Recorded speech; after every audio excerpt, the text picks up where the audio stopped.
开场60年与11个月的时间对位。嗨，我是老卡。复健进入第11个月，2026年4月，气温回升到23度。这艘老船终于在戒烟360天与复健11个月后，彻底驶离了由暴力超频构成的肌肉流失陷阱。本月达成重大里程碑，空腹体重68.5公斤，大小腿肌肉100%恢复，这是我20岁时最强健的体重指标。这次用了1个月的住院和将近1年的复健才脱困。那么，折腾了60年的身体，到底需要多久才能完全恢复？老卡叹，我与身体合一，就是让意识造成的惯性中位与身体的物理中位重叠。暴力超频就是意识跑到了身体前面去了。放轻松，身体早知道。第一章，坐姿的陷阱与回归站姿工作。上个月尝试坐姿工作10小时，结果宣告失败。我发现坐姿会让大脑对歪斜产生麻痹，麻痹不是真正的无感正位，而是感知系统的断讯。意识会因为失去知觉而接受歪斜的事实，停止寻求正位。为了守住主权，我决定4月恢复站姿工作，每天6小时。我改采半蹲姿势，视线对齐萤幕上缘。这是一场强制的物理校准。当腿部容易酸，就是船长发出的减速讯号，强迫大腹意识中断工作，进入休息。第二章，载体质量的回归与微循环的解冻。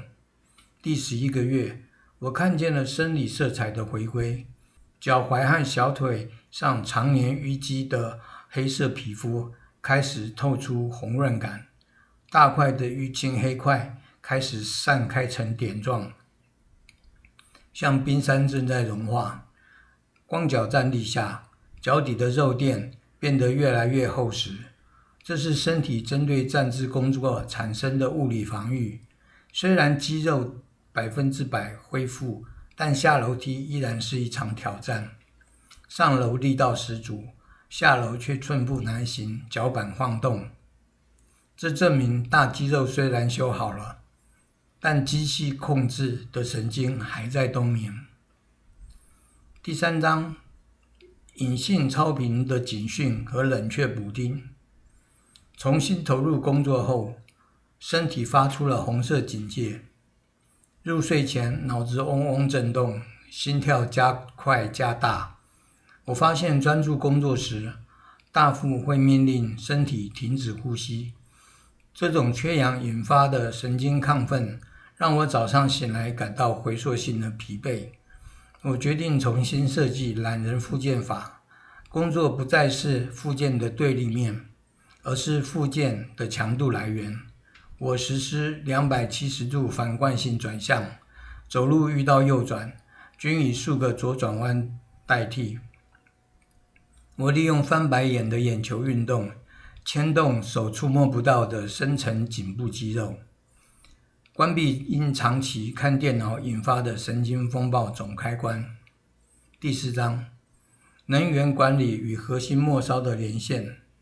体重达标后，我开始执行减法饮食，蛋白质降至每餐100克，减少维生素支持，改为视状况服用。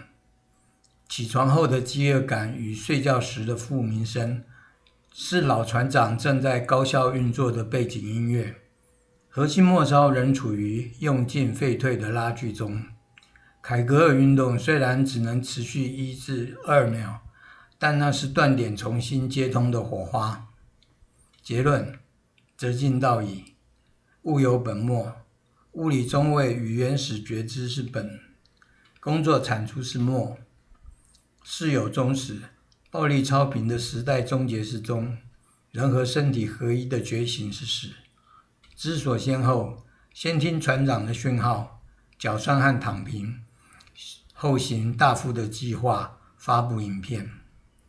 则近道矣，当意识不再焦虑前冲，而是学会留在身体里，陪着这艘老船精转的转弯，这就是道。结语：我是老卡，这11个月的折腾让我学会一件事：成功不是意识跑赢了身体，而是两者合为一。对身体说：如你所愿 ，My body is my body。谢谢观赏。